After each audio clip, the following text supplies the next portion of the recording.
Now you can talk. When you should open your mouth, please do it. And when you are on retreat, please close it. Save your energy, save the blessing, save whatever you can to help you progress. Now, so not like any master at all have to be an ascetic. It doesn't have to be that way. Yeah.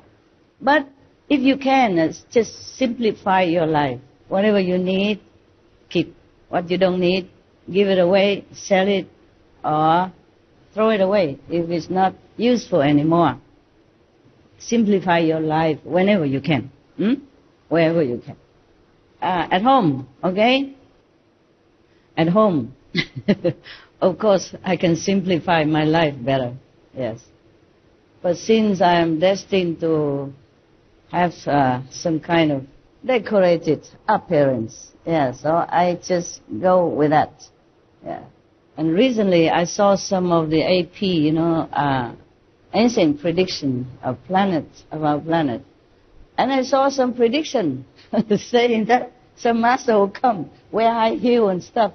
So maybe I'm in fashion, huh? I didn't know all that before. I don't know where they found so many predictions. I don't know where they dig them all out. I only knew maybe a couple, like the famous one, like Nostradamus, yeah, something like that. And several more, like the Indian stuff, but I did not know anything else, Maybe the only one I know most is Nostradamus, because I was in Europe, yeah. At that time, it didn't apply to me. I was just a girl working, yeah, and then get married. So I just read it somewhere, very fleetingly, fast, turning the pages, but not really knowing much about it, because everybody says something about Nostradamus, so I also read it since I was there. I was studying French, so maybe I'm just trying to practice reading. And it's something like prediction is more interesting, it's more catching your attention to read, that's all. I read some, but not all. My French wasn't all that good at that time. And it's worse now. I don't think it gets better. It's getting worse. Out of practice. It's like my mandolin. So many of the master, for example, the latest Sikh master, yeah, he dressed himself like a king. He's not ascetic at all, yeah. He wear beautiful jewelry, long bits of pearls and other, very elegant outfit and accessory. Yes. He doesn't look like Guru Nanak. Guru Nanak was the first guru of the Sikhism. Not that he found ism or anything, it just happened to be after he died, or maybe after some time. Just like Buddha died and we have Buddhism out of nowhere. Don't even know who found it. But people would say, Buddha is the founder of Buddhism. Nonsense.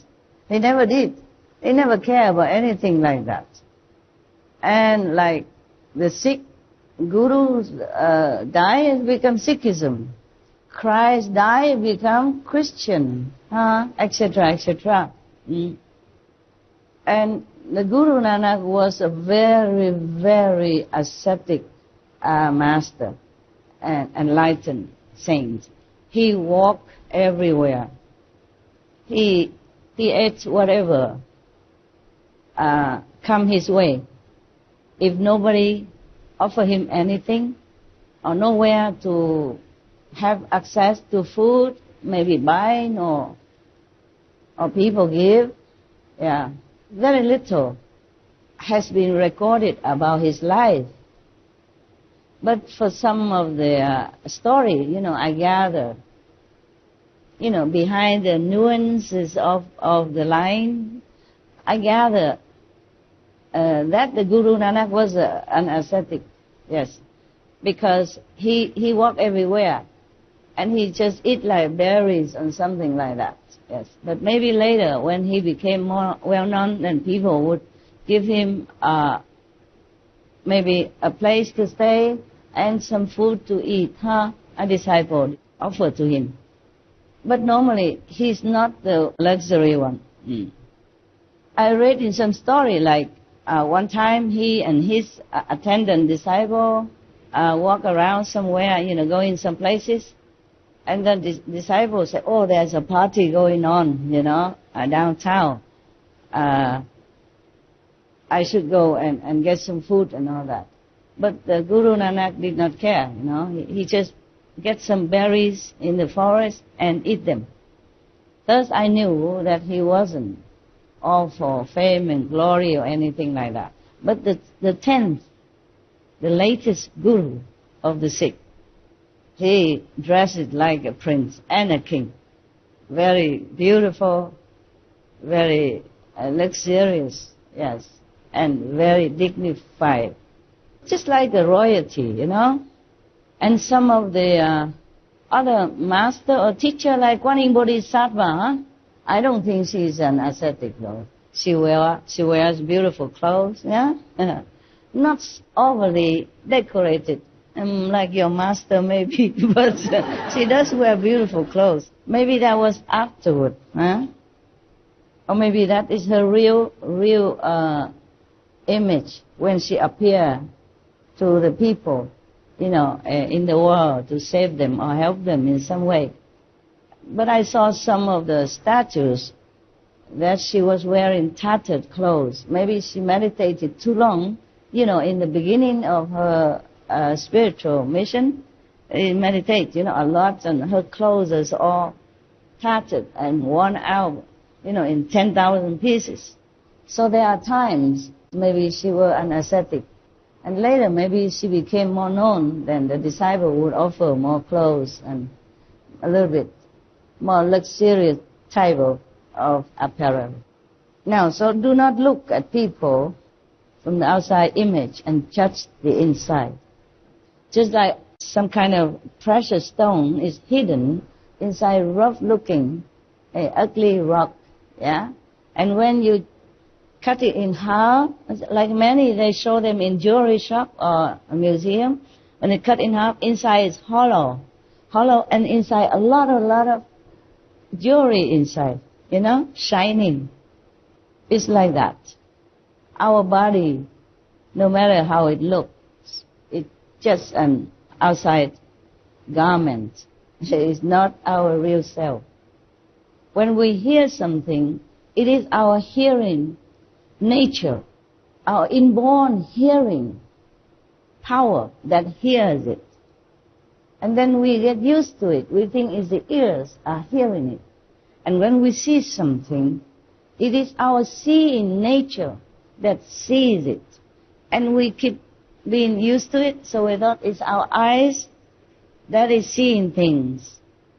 The one that sees is not the one that you see. The one that hears is not the one that you look at.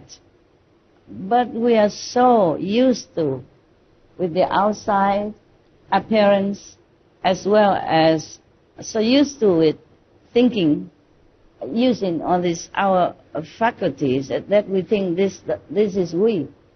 That's why the Guanyin method teach you to return to the true hearer and the true seers. That is what the Buddha said. Turn your hearing inward.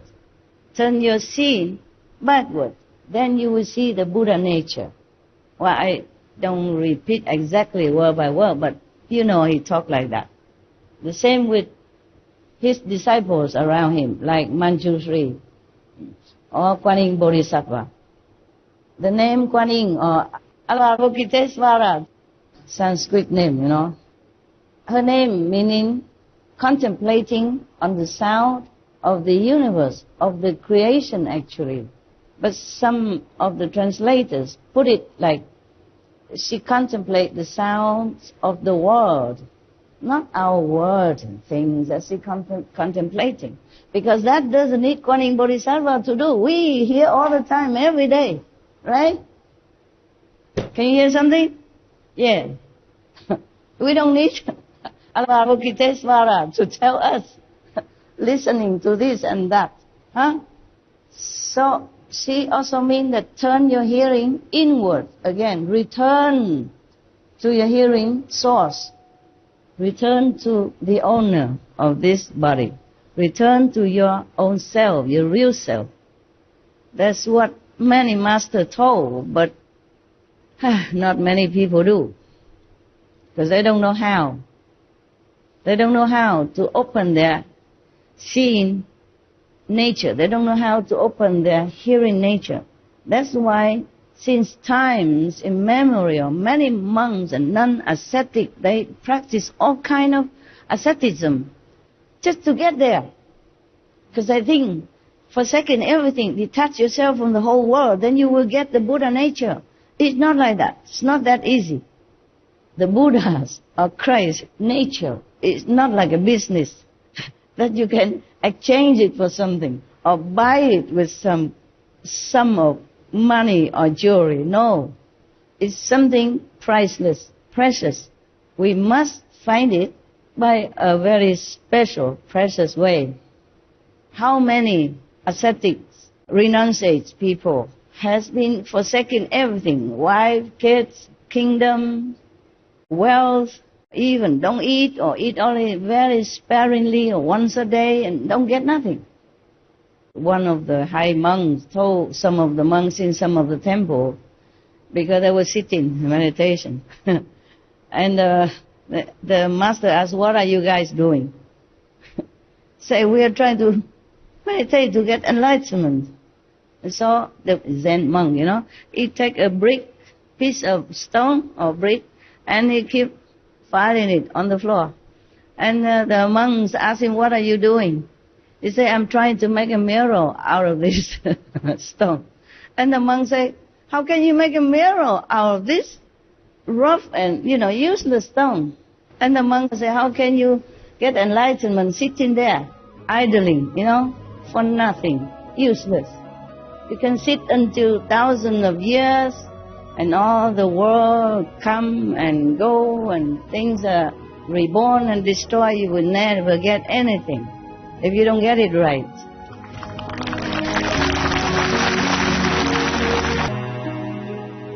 You can sit until thousands of years, and all the world come and go, and things are reborn and destroyed. You will never get anything if you don't get it right. Similar, nowadays we have these numeral lock, no? And you can turn it for 100,000 years. If you don't turn to the right number, you can never open it. It's just like that. Or nowadays we have telephone. If you just push one number wrong, you won't get the person you want, right? Or email, or whatever, you name it. Or television, radio, you have to turn to the right frequency. Otherwise you get nothing. You can sit there all your life, keep turning backward, in, out, nothing will happen. There's only one way to do things, is the right way. There's only one way, the correct way. And the Kuan Yin method is the correct way to get enlightenment. I mean the real one, the ultimate one, and the right one. Buddha said that, huh? Don't think I try to convince you. Yeah. All the masters say the same thing. If you have time to study all the scriptures here and there, they mention like that. But only after you practice Kuan Yin method, then you would understand. And the same like when they translate, like Kuan Yin Bodhisattva contemplates on the sound of the world. Actually, on the sound of the creation. The world is creation, of course. But not the created sounds like the bird chirpings or the waves of the ocean. Even though it mentioned in even Lotus Sutra that Kuan Yin Bodhisattva contemplates. She has inside her or him this wondrous sound, like the sound of the water, the sound of the tidal waves, the sound of etc., etc. In the Bible, mention the same thing. One of the saints ascended to heaven and hear the sound of thunder or something like that. So these, we, Kuan Yin practitioner, would understand perfectly clear. But if nobody points it out to you, and if you have no experience about it, you would also not understand. Many Zen stories saying that one monk, he was meditating and then suddenly he heard a very loud, big sound, you know. That's after many years of practicing. Yeah, suddenly here one time. Maybe never hear it again. Because it's just like a coincidence that he heard it. Not like he knows the way to practice so that he can hear it every day. The more we hear this teaching, inner teaching, or our own true nature, the more we understand many things. Yes. The more we will feel free. The more we feel that we are nearer to Buddhahood or nearer to heaven, or maybe already with heaven, with God, one with God. That's the only way. Up to now, I practiced this many ways as well before Kuan Yin method. I do breathing, I do hatha yoga, I do pranayama. It's similar to breathing, yeah, okay, etc., etc. Some monks in India, I'm not sure if they do it in Taiwan or China or other country or not, but in India, oh, they practice so many things that you have no idea that the human are capable of doing that. Sitting on the nails, the bed is nothing yet. Standing on one leg forever is nothing yet. Hanging your hair on the tree just so that you don't ever fall asleep or fall down, that's nothing yet. You know, like sometimes they put a long, small, thin piece of cotton, long, very, very long. They put it through the nose and go all the way down to their stomach. The whole thing, huh? I don't know how long, just maybe more than a meter at least. Even for me, it's just 10 centimeters, it's already suffering. I won't do it. And they do that, all kind of things. Bathe in freezing water, it's another thing. You know, in the Ganges, freezing water. Well, that I did. I thought maybe to clean my karma. But they do that all the time. And soaking themselves in there until they become even like an ice cube. Or burning under the Indian high summer sun with the fire around it as well. And the summer sun in India, someplace they can burn your skin. 1st or 2nd degree even, if you sit too long. But they do that all the time. Of course, maybe slowly get used to it. It's not like immediately shave the head and go sit under the sun for hours on end. It's not like that. But still, it's still very, very, very harsh, the sun of India. I almost died because of Indian sun. I went to Bodh Gaya, you know, in my wandering time to see Buddha's Bodhi tree. It was in May. It wasn't high summer yet. And then I walked. I didn't know. I didn't think too much. I normally don't think too much. I go to the Himalaya alone, also didn't think much. I go under the summer sun, I also didn't think much. It's just too much focus, you know, on my goal. And I got sunstroke. I almost died on the street. Because when you walk in such a sun, it's like you climbing the Himalaya mountain, you know, or the Sumeru, you know. Yeah, you cannot even walk. You walk is like you walk in a dream, you know. You cannot even walk. You walk like you carry mountains on your shoulder. Every step is like so laborious. I don't know why I did that. Just too young. Too young and too idealistic. I did not think too much about the outer effect or the outer situation. I just want to do what I do, and I forgot that. And I almost died. Luckily, I dragged myself into somewhere, and then it was a temple. Yeah, and then I take a rest for a while. That's the first time. The second time, I almost died again and found another temple. The first temple was tended by an Indian man, but he cooked vegan for me, just congee and some of the... I told you this story already, you know, maybe a little bit more elaborate now as I remember it. And then I said, how did you know how to cook rice congee? He said, my master taught me. I said, who is your master?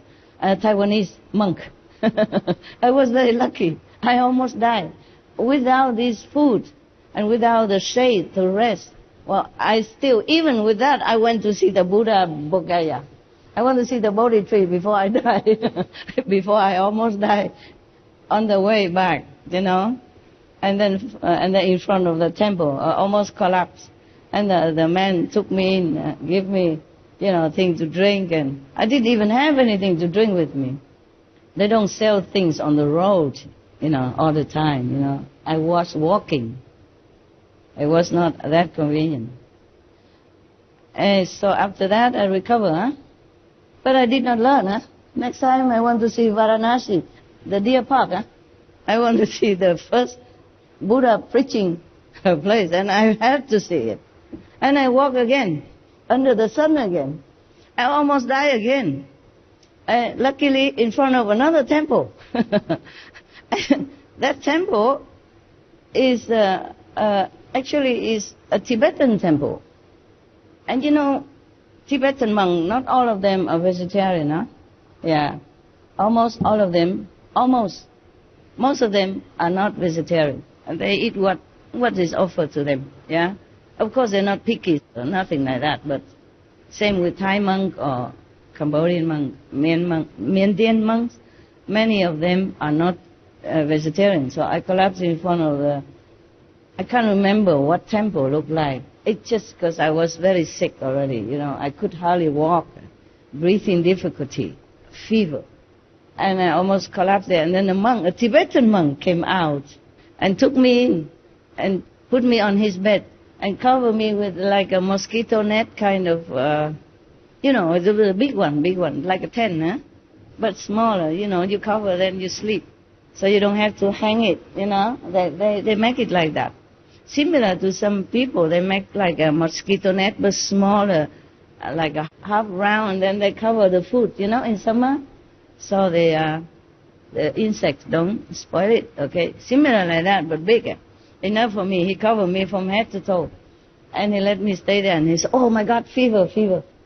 The worst thing is that I already had fever. And then I went in the temple and I took a shower. The water there is boiling hot because it's the sun. And all the pipes are heated also. I didn't know that. I just took a shower. It made me even hotter. I keep feeling burn everywhere. It's not like the skin come off or anything, but it was really very, very painful. The monk took care of me like a father. I never forgot. And then he said, you must eat something. I cook something for you. I said, no, I'm not eating any meat. He said, no, I'm also vegetarian. A Tibetan monk. And you found it there, vegetarian, believe me or not. Yeah, I always collapse in front of vegetarian temple. It's funny.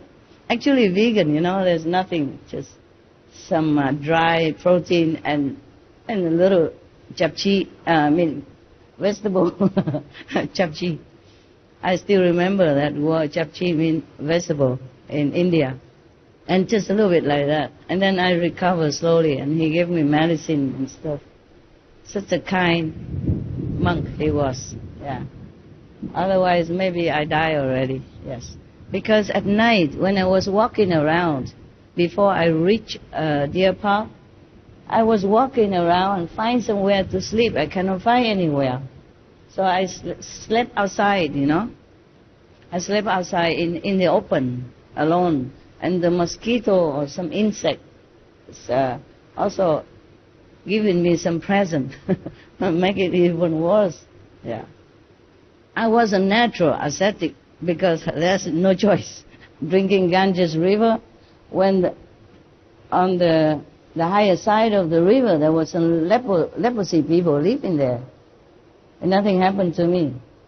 I drink all kind of water, nothing happened. It's just the sun. Just make trouble. But that did not give me any enlightenment, huh? All this kind of asceticism. It's just natural. Number one, I didn't have a lot of money. Number two, I did not have enough facility to cook. Yeah? Number three, I don't have anywhere to cook. I cannot carry a lot of stuff because I'm small. I can only have one blanket or a sleeping bag at that time. And just 2 pair of clothes similar like this. Punjabi clothes, yeah, that's all. And a staff, of course, for walking, yeah. On the mountain road, you need it. You need it very much for climbing up and coming down to balance yourself.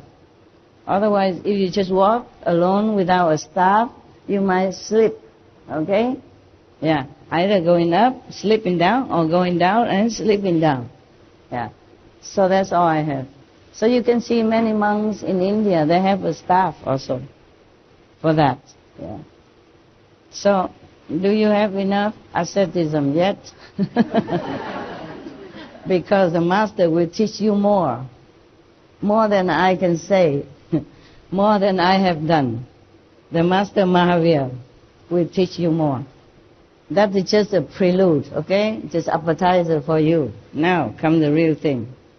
I don't know if anyone in the history of mankind could have done, or could be doing, or will be doing such a asceticism, such a sacrifice like the Lord Mahavir. Okay? That's why I want to read it to you. By the way, we have to thank the society who made it. That society is called Sunny Publications in New Delhi. We really thank them. And if we can find them, we will offer some financial offering so that they can continue publishing more books to spread the teaching of Lord Mahavir. We thank them, huh?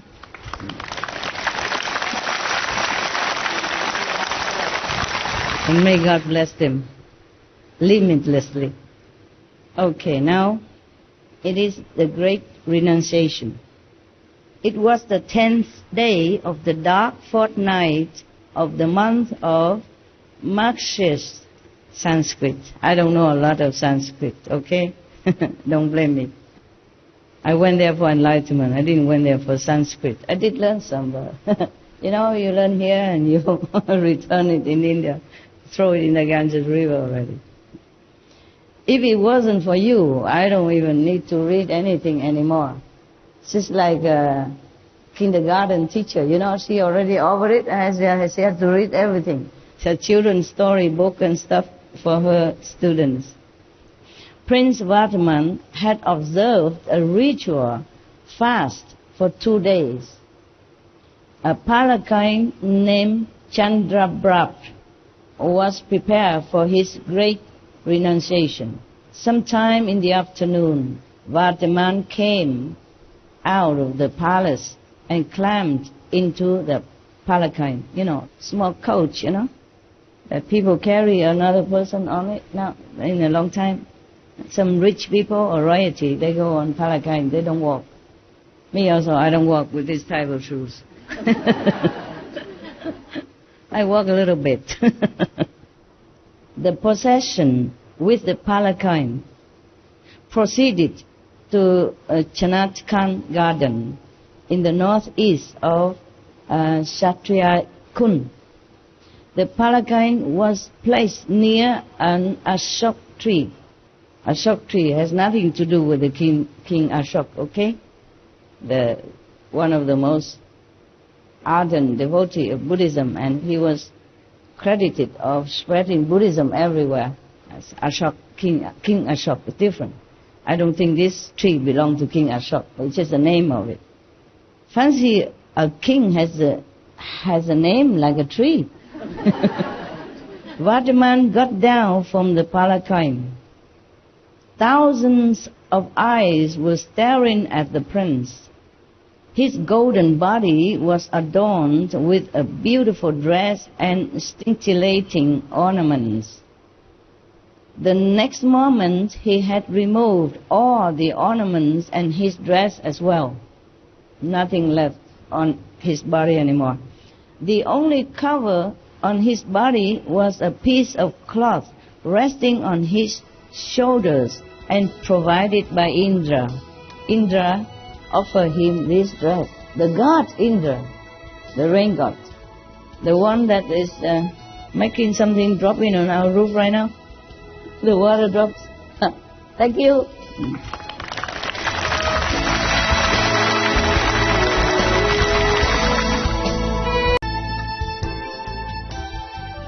Before he renounced his royalty style of life, he went on fasting for 2 days. That was a ritual, you know, to cleanse yourself, purify your soul, body and mind before you became a monk. Huh?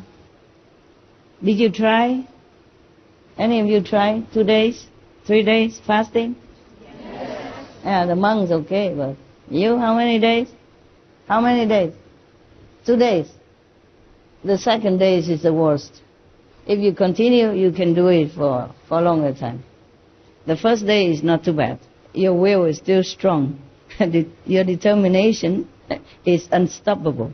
The second day, this is the worst part. I talk from my experience, yeah? But if you pass the second day, then the third day, fourth day, fifth, sixth day is piece of cake. I used to fast sometimes for weeks, yeah? And I told you already, one time I was like a breatharian, huh? I just quit eating just like that. No preparation, nothing. And then, don't feel hungry or anything like that. I did again some other time. I don't feel hungry or desiring the food, anything. And I tested myself by going out in a very busy restaurant where my favorite foods are prepared all day. I sit there, order some drink, but I won't drink, okay? Order some food, but just to look at, to see how my body or my mind reacted. Nothing happened. If you're determined to do something, it won't happen. But if you just do it in a whim, you know, without purpose or without goal, then you will fail very quick. Okay, why do we talk about that? Make you hungry, huh? It's almost dinner time and I even talk about food. How cruel. Sorry. Okay. Last night they gave me such an ascetic food. So many. It must be the God chakra was, you know, tempting me, because I was just reading the ascetic stuff with no food and all that, and then I just go to the kitchen, and then, wow, it was such a banquet like a king, you know. Everybody was busy serving me this and that. I gave them away to your brother and sister, and then they bring even more. It gets better all the time. The temptation, it just mounting in pressure, you know. So I gave up. Yeah, never mind. It was very good. No wonder you all want to follow me, huh? Every day like that. Wow. Eat together is even more tasty, you know. So, after the prince fasted for 2 days, then he began his renunciation.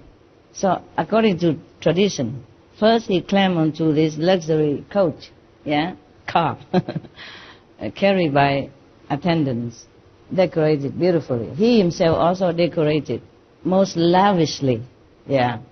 Actually, it's a true renunciation, huh? Because if you have nothing to give up, then what for you renounce? You renounce what? Just like the poor people say, I don't care about money. He doesn't have anything.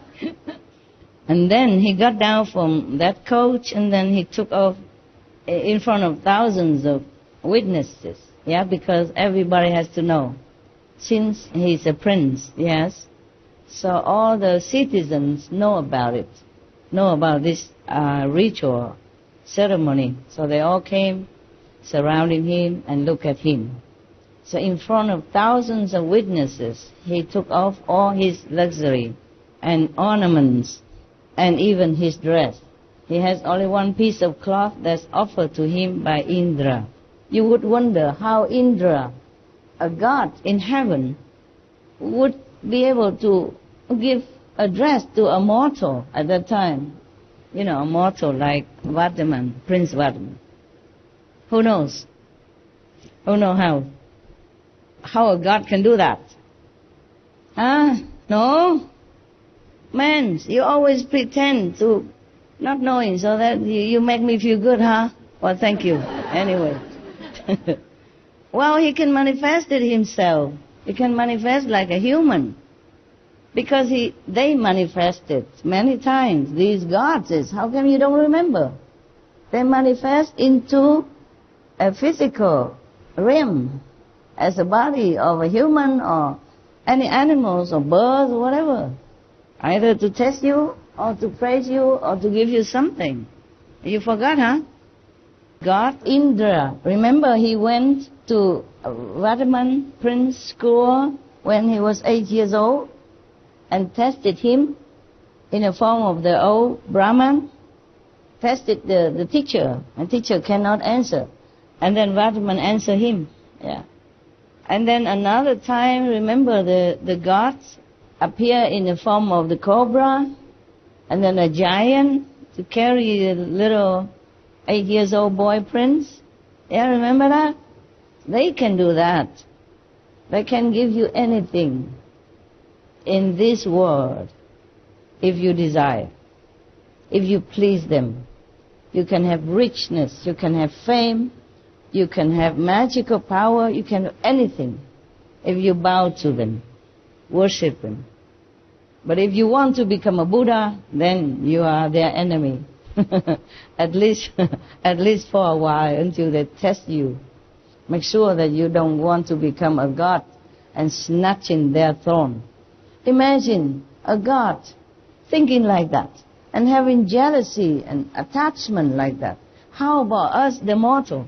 And they always criticize us, condemning us, saying, oh, you're greedy, you desirous of things and pleasure and stuff. How about them? Huh? They are higher. Wow, so high. King of the gods even. Has anything they want. And can even manifesting due to their merits in former lives. That they have such power. They can build a palace in no time. They can give you all the jewelry in the world. They can install you as king of the whole planet. They can do many things for you. And still so envious of some poor ascetic sitting alone in a jungle, doing nothing harm to no one. Even if this ascetic wanted to be a god in heaven, through his practice, so what? Heavens are many. In my Father's house there are many mansions. Jesus said that. So, if he became a god, he doesn't have to take away the position of Chakra or any other gods. He can have his own kingdom.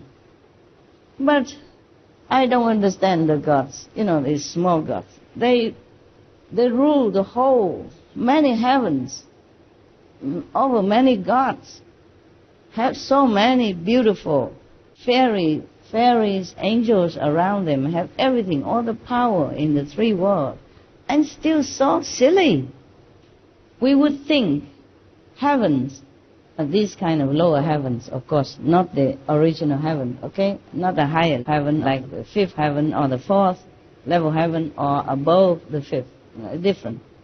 But still, being a god, you should think they behave more decent, no? Sorry, the truth hurts sometimes. Yeah, I'm telling you, behave, Yeah, you are God, you are the gods. Right. I'm not afraid. I tell the truth. And then they would punish us if we desire something. Yeah? Or if we want richness or fame or position in the society, then they will also look down upon us, thinking that we are not a good person. And then they are doing similar things, worse, yeah? Even punish those who they feel are threatening to their position as a god. It's so funny. Many stories I read in Buddhism, it's similar. Always the gods come down and make trouble. You see, up to now, there are a couple of gods came down and bothered Prince Vatiman already when he was only a little kid even. Shame, huh?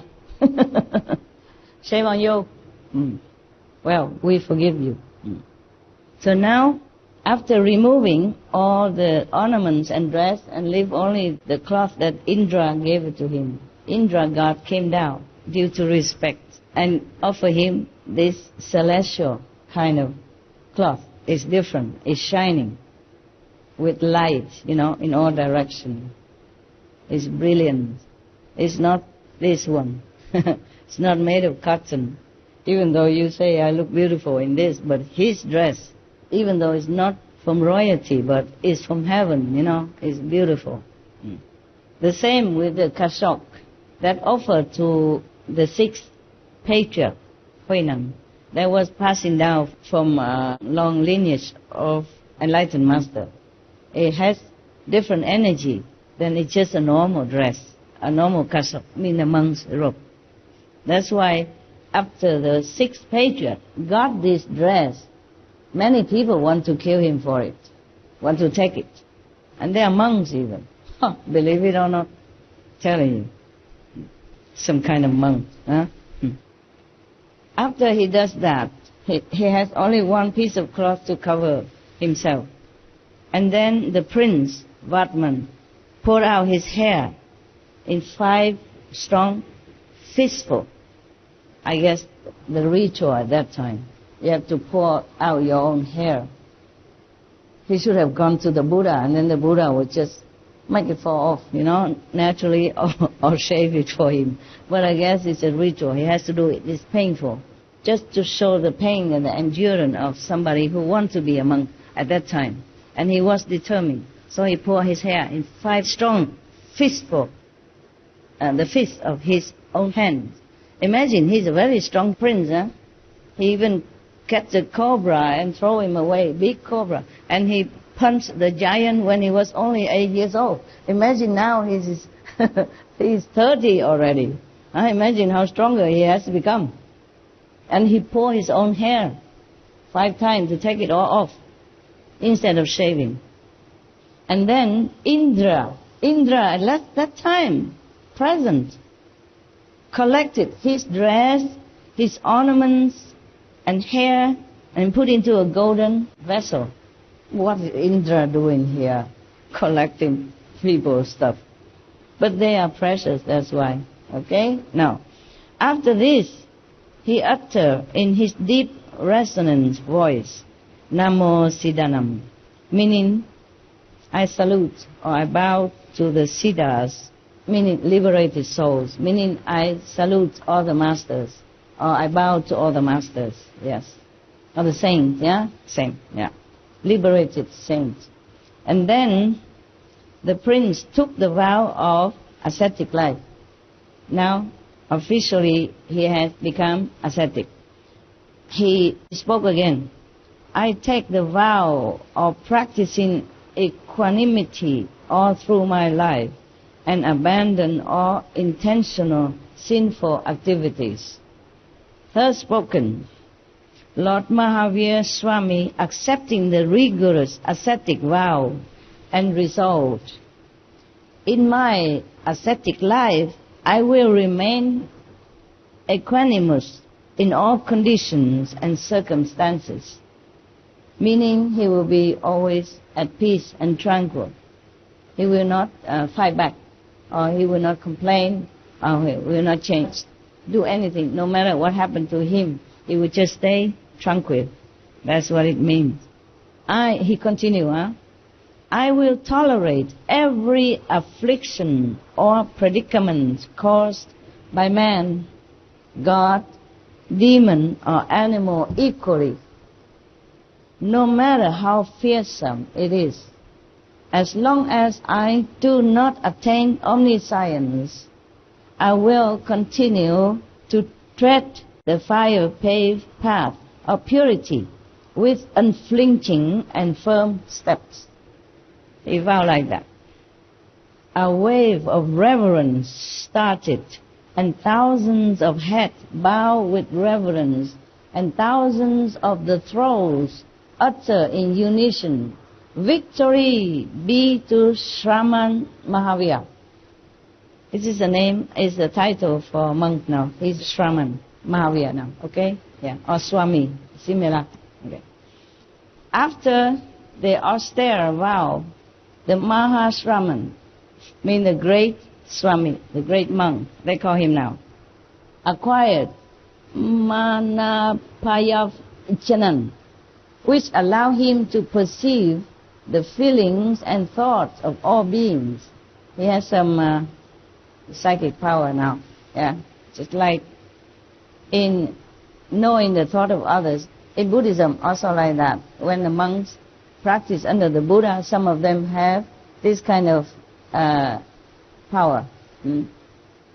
Well, many other powers you can have also, if you practice well. Nowadays, more difficult because we are too preoccupied, too contaminated, too short of time, too short of temper, too short of patience, too short of resolve to do things like the old time. So it's okay, Kuan Yin method, slowly, step by step, go home. Yeah. His heart was filled with equanimity and compassion. His face beamed with a spontaneous smile.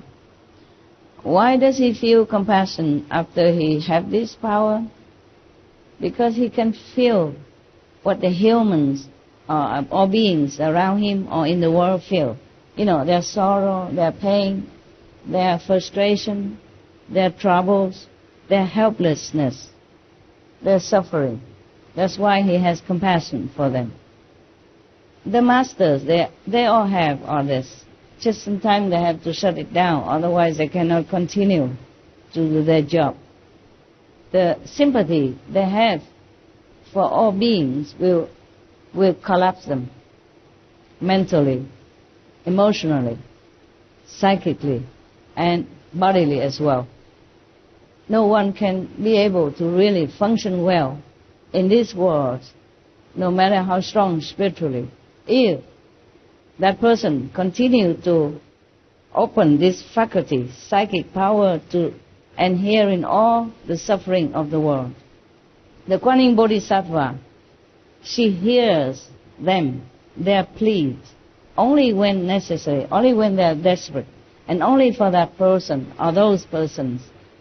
She doesn't always have to hear all the suffering in the world, because that will be too much, even for a Buddha. Now, he walked with firm and steady steps towards the jungle without turning around or hesitating. Now he's going away to the jungle to contemplate. Suddenly there was a feeble call from behind. The call of a pain-filled heart retards the movement of Mahashraman also, because it's so pitiful, a voice calling for help, that he slow his movement. Normally he doesn't want to slow. He wants to go steadfastly to the jungle. But then there is a voice, very weak and pitiful, calling for help behind him. So he slowed down. And then a wiry and weak Brahman, moving briskly with the help of a stick, arrived and fell at the feet of the Mahashraman. Tears were flowing from his eyes, and there was an expressive pain on his pitiable face. He uttered humbly, "O Prince Vardhaman, kindly liberate me. Give me something. Remove my poverty." Shraman Mahavir recognized this old man to be Samshama of Brahmakund. Long back, he used to come to the king Siddhartha's court. The charitable king extended him all help by giving whatever he needed. He was happy then. But he was not seen after the king's death. Some Shama said, "Prince, I wander around from one state to another state after the death of King Siddhartha, my mentor. Wherever I went, my bad luck followed me. After 2 years of wandering in vain, I have returned home this morning.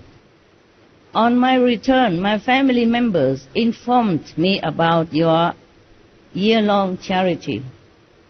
Everyone got what he desired, but I, the ill-fated, got nothing from your charitable hands. Prince, as soon as I reached home, I came to know that abandoning everything, you have become ascetic only today. Prince Vardman, please have pity on this poor destitute. Remove my poverty with your kind hands." This is impossible. The prince already renounced everything. He has only one piece of cloth on him. How can any man has a heart to come and beg him like that? People are really impossible to comprehend. And he's a Brahmin. He has family even. Now he could do something to earn a living. But it just has to bother people like that. Became a monk already, has nothing at all, and still come and bugging. This kind of people. Brahman is supposed to be the most noble class in India at that time, and still in some area now in India. Supposed to be the most learned, the most noble, the one that you cannot even treat unkindly or slander of any kind. They are revered like high priest, yeah, and behave like that. Imagine. Mahavir was filled with compassion, but today he had nothing more to give. Suddenly he thought of the divine cloth on his shoulder, so he tore it into 2 parts and gave half to the Brahman. The Brahman was filled with joy. What kind of joy is that? Robbing somebody who is already a monk and who has nothing with him anymore, and still feel joyful. Yeah? Being Brahman and all that. So the Brahman took this piece of cloth to a mender and inquired about its value. The mender said, "Brahman, how did you get this divine cloth? It is just a part of a whole. If you could bring me the other part also, I will mend it back into its original form, and you could sell it for 100,000 gold coins." Oh. The greedy Brahman ran back to Mahavir and followed him everywhere he went. Some Brahman, huh? After about a year, the remaining piece of the divine cloth fell one day from Mahavir's shoulder. Some Shama picked it up, got it mended, and sold it to King Nadivadan for 100,000 gold coins. Now, neglecting his body, the venerable ascetic Mahavir meditated just by himself, in blameless lodgings and wandering, in restraint, kindness, avoidance of sinful influence, chaste life, patience, freedom from passion, and contentment, practicing control, circumspectness, religious postures and acts, walking the path of nirvana and liberation, which is the fruit of good conduct. Living thus, he, with equanimity, bore, endure, sustain, and suffer all calamities arising from divine powers, men and animals, with undisturbed and unafflicted mind, careful of body, speech and 我们是主人啊，不能要求了，是吗？应该要送给别人的啊。我们慷慨好客，一起嘛啊，我们一起是这样的。有时候我也是这样啊，如果东西不多，我自己会送给别人的。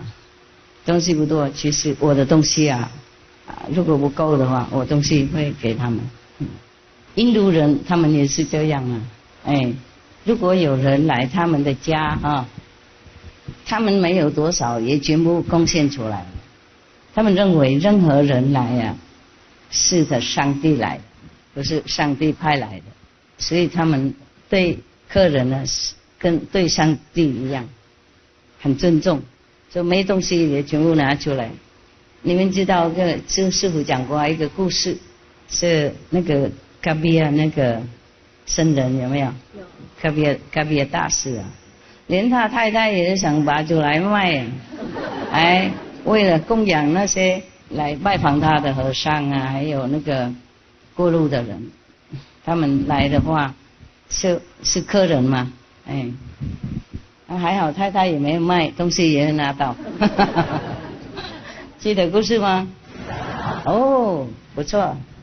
你们也不用这样这么过分，好不好？先生太太要自己保管 ，OK？ 他是不一样啊，他做一些比较不同的事情嘛，所以让那个买卖的人比较怕。商店那个主人呢，他很喜欢那个嘎比亚的太太，因为嘎比亚太太很漂亮，应该是这样了。然后他常常要他的太太不要，讨厌。然后就那天呢，嘎比亚派他太太过去那个商店啊，要跟他借一些面粉啊，为了回来要弄chapati巴蒂嘛。因为刚好那一天很多人来拜访他，大概是徒弟啊，或是牧羊者啊都有了 ，OK， 或是和尚啊都有，多数来都是和尚。那些印度的人呢，和尚他们不分别啊，你是在家人出家人，如果他知道你开悟，他就会来拜访你就对了。那么不够那个面粉啊，弄chapati巴蒂啦啊，所以他派太太过去接一下，没钱啊，过去要面粉哪里有啊？然后那个商店的主人就说：“你留下来嘛，你跟我一个晚上的什么面粉都给你了，不用钱的。”那太太贼讨厌啊，就跑回去，跑回去跟先生说了。先生说：“就这样子而已，你也不肯啊，我带你过去。”好，他就把太太抱过去啊，下雨嘛，怕太太弄脏弄湿，怎么抱过去？抱过去说：“刚才我太太不懂事啊，对不起啦，现在她是你的啊，面粉给我。”哇，那个商店吓了一跳。第一，哪里有那么慷慨的先生，疯子的先生？事实上在那个范围，他也大概知道嘎比亚是开悟的名字了，就是他太无名，没有跟着，又要他的太太，哪有这样子？隔壁邻居不好哈。不过隔壁也是把太太拿出来呀，贡献了啊，面粉还给我就好了。结果那个人吓坏了，因为隔壁这么直啊，那么真诚啊，所以他吓了一跳。第二，他们两个为什么在雨从他的家跑那边也是一段路啊，下雨这么大，两个都什么都没有，没有一滴雨在身上啊，所以他怕了。他说：“好了，不敢了，我刚开玩笑而已，哪敢啊！好，你要多少面粉，全部带走。OK， 还好我们台湾面粉很多，不用那教哈。OK， 也不要试看看了，有时候人不那么好的啦。OK， 印度人他们不管怎么样，无名怎么样，也知道修行的人，懂不懂？也是要尊重，也知道有这种修行人的力量，还有尊重，懂不懂？别的地方我不保证哦，不要乱吃看看哦，太太跑掉别怪我哦。真的哪有这种先生哈？连太太也卖掉，为了请客啦，啊，为了请客。